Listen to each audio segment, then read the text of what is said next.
తెలంగాణ ప్రభుత్వం ప్రతిష్టాత్మకంగా చేపట్టిన హరితహారంలో సినిమా స్టార్స్ ఉత్సాహంగా పాల్గొంటున్నారు. విక్టరీ వెంకటేష్ కూడా తన వంతుగా మొక్క నాటారు. రామానాయుడు స్టూడియోలో ఆయన నిమ్మ మొక్క నాటారు.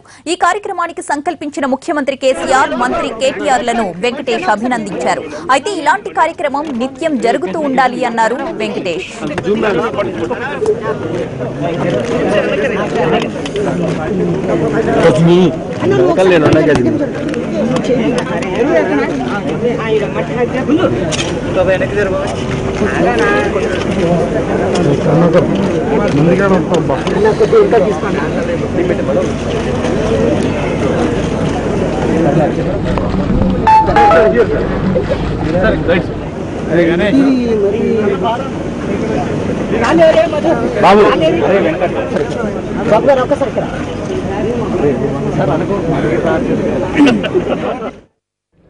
బాబు బంగారం షూటింగ్లో బిజీగా ఉంటూ కూడా హరితహారంలో తాను కూడా ఒక భాగం అవ్వాలని వెంకటేష్ గారు ఈరోజు మన రామానాయుడు స్టూడియోలోని మొక్కలు నాటే ప్రోగ్రాంలో పాల్గొన్నారు. జస్ట్ ఇప్పుడే ఇక్కడ ఒక నీమ్ ట్రీని ఆయన ప్లాంట్ చేయడం జరిగింది. సార్, ఎలా అనిపిస్తుంది ఈ హరితహారం గురించి మీ అభిప్రాయం? No, it's a wonderful initiative and wonderful program by the government, and ఇందాక చెప్తా ఉన్నాను, the ecological and environmental value is tremendous.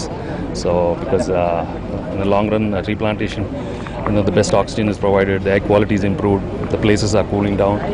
So I think in that thing it's very, very important, and for the people around, for the whole city to look clean and green, it's always very healthy. So that's why I love it. Nowadays అంటే ఈ global warming విపరీతంగా పెరిగిపోతున్న ఈ టైంలో ఈ tree plantation అనేటువంటి దాని గురించి అవేర్నెస్ ఎలా? ట్రీ ప్లాంటేషన్ అనేది it's basically going all around the world అండి. It's the awareness is come because in places like Los Angeles where the temperature, it's all because of tree plantation. So because it cools the places down, and the air quality is improves. So that way it is very, very important that way. And so it provides the best oxygen we need it, and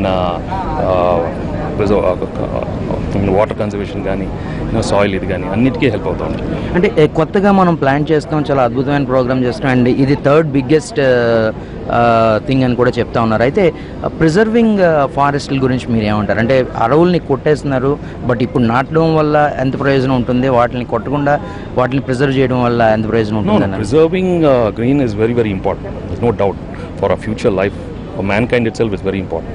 ఆ యాంగిల్లో చూసుకోవాలి, and everybody should take it serious, and if you want to be in a happy world and happy environment, we have to do that.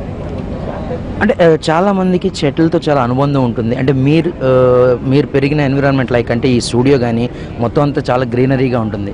మీకు ఎలాంటి అనుబంధం ఉంది ప్రత్యేకంగా greenery? No greenery అనేది ఇప్పుడు మేము లొకేషన్స్కి వెళ్ళినప్పుడు కూడా we go to hill stations and all that, a lot of green. See, green itself is beautiful. Basically it is so beautiful, it keeps you calm, and I also believe that in a greenery place లో ఉన్నప్పుడు you feel more relaxed, and in fact violence కూడా చాలా తక్కువ ఉంటుంది in green places. barren placesలో చూసుకుంటే you have a little restlessness ఉంటుంది. But environment గ్రీన్గా ఉన్నప్పుడు తప్పకుండా అందరూ చాలా కామ్గా రిలాక్స్డ్గా ఉంటారు. It's very happy and relaxing. టోటల్గా చివరిగా one word about Harithaharam. It's a wonderful initiative, and I have to congratulate the whole government for doing such a wonderful thing. And I'm really happy that all the fans and everybody in the film industry and everybody taking a lot of good part in this program. Okay, thank you. Thank you. So అది హరితహారం అనేటువంటిది చాలా important thing అని చెప్తా ఉన్నారు వెంకటేష్ గారు. అలాగే ప్రతి ఒక్కళ్ళు కూడా మొక్కల్ని నాటడం అనేటువంటిది చాలా ఇంపార్టెంట్. ఎందుకంటే గ్రీన్ ప్లేసెస్ ఎక్కడైతే ఉన్నాయో అక్కడ వైలెన్స్ కూడా తక్కువగా ఉంటుందని కూడా ఆయన చెప్తా ఉన్నారు. కెమెరామెన్ చరణ్తో ఫణి, NTV, హైదరాబాద్.